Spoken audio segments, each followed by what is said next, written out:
Any attempts to seize the bulletproof car that the MDC Alliance supporters want to buy for their leader Nelson Chamisa will be illegal and an abuse of power, legal experts have warned. Chamisa supporters were spared to raise $120,000 to buy the security vehicle for the country's mainstream opposition leader after the vehicles he was traveling in were repeatedly attacked by the ZANU-PF supporters during a countrywide tour some weeks ago. After the fundraising initiative surpassed the target last week, some ZANU-PF sympathizers, including the Information Secretary Ninki Mangwana, started suggesting on social media that the crowdfunding fell foul of the Political Parties Finance Act. The law prohibits Zimbabwean political parties from receiving external funding. Constitutional law expert Madhuku told the City Times that the fundraising by the MDC Alliance supporters was above board. There is nothing wrong with the party supporters coming together to buy their leader anything, Madhuku has said. These are ordinary people who can come together and buy their leader a vehicle. They are not foreigners, and this is not a foreign funding.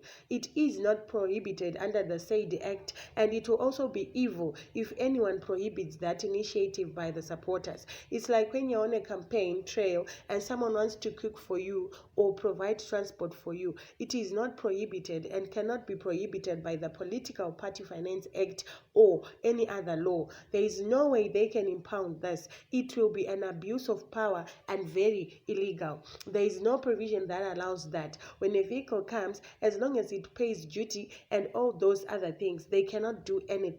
Blawa, your best lawyer, Ngobani Stole, said as long as the vehicle was declared transported legally into the country and custom duties due are paid, there was no reason to confiscate it. The mischief of the Political Parties Finance Act is to avoid clandestine donations, Sitole has said. However, if it is declared and there is no violation of any law, for example, the Foreign Exchange and Money Laundering Act, then that kind of donation will be above board. The law provides for this, but that can be an exception as long as it is declared. At the end of the day, whatever resources parties get should be made clear. There should not be any clandestine dealings, and sources of finance should be known by the regulating authorities. As of last week, the fundraising campaign titled Let's Replace the People's President car had surpassed its target of $120,000. Mangwana suggested on Twitter that there was a reasonable justification to seize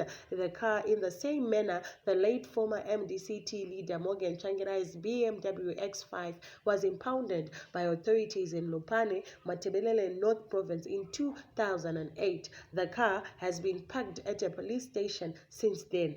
The country has a history of respecting its laws, and foreign cars that break our laws or cars that illegally find themselves on our roads face a certain fate, Mangwana tweeted. Accompanying the post was Tsvangirai's impounded vehicle. Mangwana was unreachable yesterday when efforts were made to get to his command. MDC Alliance spokesperson Fadzai Mahere refused to comment about the vehicle, but she said the citizens-led initiative was evidence enough of the commitment by Zimbabweans to free themselves from the yoke of the ZANU-PF rule. The symbolism of what is taking place is extremely important. The point is clear that a message has been sent to the regime that the citizens are ready to converge and fund the struggle, Mahere has said. Citizens are converging, and this is a clear statement that they are rallying behind Chamisa and that they have utter faith with the MDC Alliance, and they will do anything to sacrifice for the struggle so that we achieve our target for the 2023 election, the 6 million vote, a clean sweep in urban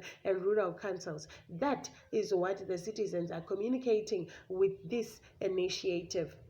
Meanwhile, the MDC Alliance Secretary General Charlton Wende has said the party was pursuing the release of Tsvangirai's vehicle in Lupane and other vehicles in Gweru. The refusal by the state to release MDC vehicles is actually one of the ways they are using to rig and manipulate the elections, because they must not deny the resources to use for purposes of campaigning. That car does not owe anything to the Zimbabwe Revenue Authority. We paid everything, Charlton Wende Mende has said. There is no reason except politics why the police, at the instigation of ZANU-PF, is refusing to release the car.